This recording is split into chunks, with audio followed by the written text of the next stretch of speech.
வணக்கம் மக்களே. அவ்வளவு அடியும் வாங்கிக் கொண்டு உலகின் வல்லர் பரம்பரை T20 அணியாக ஆர்சிபி மோசமான உலக சாதனை. IPL 2024 T20 தொடரில் ராயல் சேலஞ்சர்ஸ் பெங்களூரு அணி கோப்பையை வெல்ல முடியாமல் வெளியேற வேண்டிய சூழ்நிலை உருவாகியுள்ளது. இந்த வருடம் மகளிர் ஆர்சிபி அணி கோப்பையை வென்றதால் ஆடவர் அணியும் சாம்பியன் பட்டத்தை வென்று சாதனை படைக்கும் என்று எதிர்பார்க்கப்பட்டது. ஆனால் ஆரம்பம் முதலே திணறலாக செயல்பட்டு வரும் அந்த அணி இதுவரை 8 போட்டிகளில் 7 தோல்விகளை பதிவு செய்துள்ளது.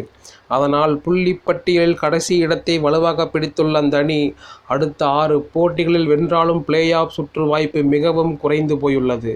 வழக்கம் போல இந்த வருடமும் விராட் கோலி, தினேஷ் கார்த்திக் போன்ற பேட்ஸ்மேன்கள் பெங்களூருவின் வெற்றிக்கு போராடுவதற்கு தேவையான ரன்களை எடுக்கின்றனர்.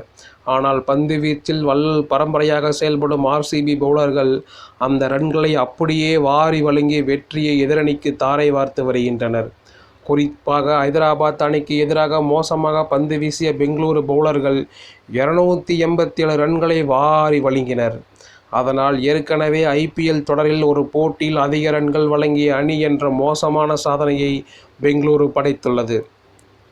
அந்த நிலையில் ஏப்ரல் 21ஆம் தேதி ஈடன் கார்டன்ஸ் கிரிக்கெட் மைதானத்தில் நடைபெற்ற போட்டியில் சுமாராக பந்து வீசிய பெங்களூருவை அதிரடியாக எதிர்கொண்ட கொல்கத்தா 222 ரன்கள் அடித்தது. இதன் வாயிலாக T20 கிரிக்கெட்டில் பந்து வீச்சில் அதிக முறை 200க்கும் மேற்பட்ட ரன்களை கொடுத்து அணி என்ற மோசமான உலக சாதனையை பெங்களூரு படைத்துள்ளது.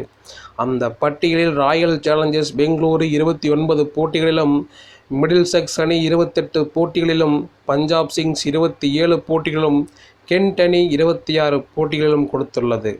மறுபுறம் கொல்கத்தாவுக்கு எதிராக பேட்டிங்கில் முடிந்தளவுக்கு போராடிய பெங்களூரு அணி கடைசியில் 221 ரன்களுக்கு ஆல் அவுட் ஆகி வெறும் 1 ரன் வித்தியாசத்தில் தோல்வியை சந்தித்தது.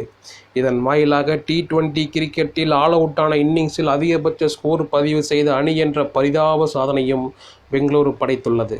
அந்த பட்டியலில் 2021 பெங்களூரு கொல்கத்தாவுக்கு எதிராக 2024 218, இலங்கை ஆர்மி நெகாம்போ சிசிக்கு எதிராக 2018, 214 கென்ட் கிளாஸ்கோ சசருக்கு எதிராக 2015.